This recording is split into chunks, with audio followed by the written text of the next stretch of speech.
Hello everyone, তোমাদের সঙ্গে আগে ভিডিওতে আমি শেয়ার করেছিলাম যে আমাদের বাড়ি মানে কোন জায়গা হচ্ছে।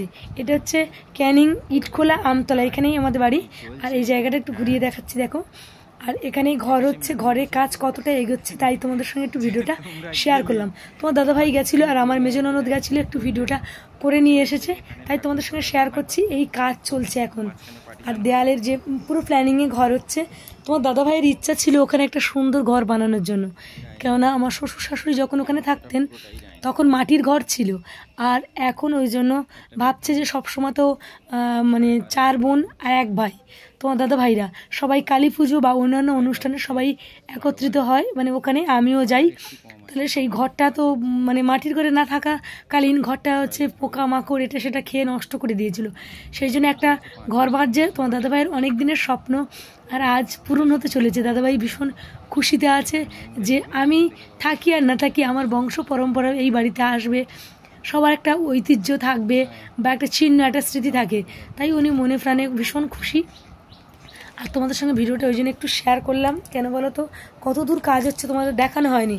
আর আগেও দেখিয়েছিলাম যে তখন সবে ভিত পূজা হয়েছে, কি চলছে সেইটুকু দেখিয়েছিলাম, তা বাদ বাকি দেখানো হয়নি।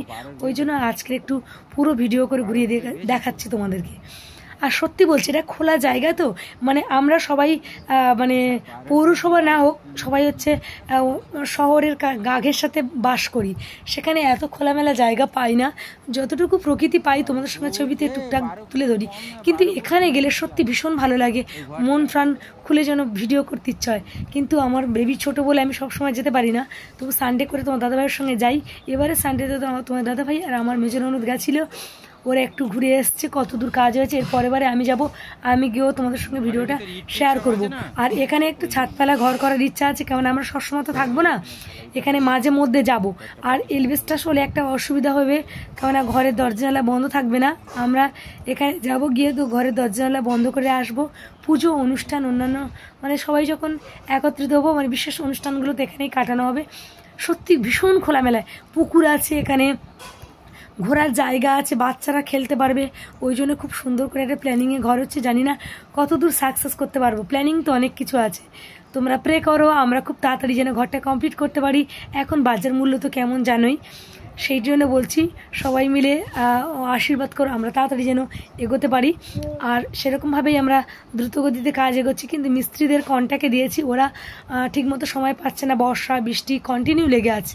ওই জন্য ওরা অনেক জায়গায় কাজ ধরেছে, সব দিন আসে না, সব দিন এলে হয়তো অনেকটা কাজ এগিয়ে যেত, ওরা সবসময় সময় পায় না। আর এখানে প্রচুর গাছ আছে, আম গাছ, সবেদা গাছ আছে, এখানে পেয়ারা গাছ আছে, মানে বাড়িতে কি নেই, জামরুল গাছ সব কিছু, জাম গাছ আছে। এখানে সত্যি গেলে ভালো লাগে, কিন্তু সব সময় থাকলে ছেলেমেয়েদের পড়াশোনা সব অসুবিধা। আমার ছোট্ট মিনি ব্লগটা কেমন লাগলো বন্ধুরা?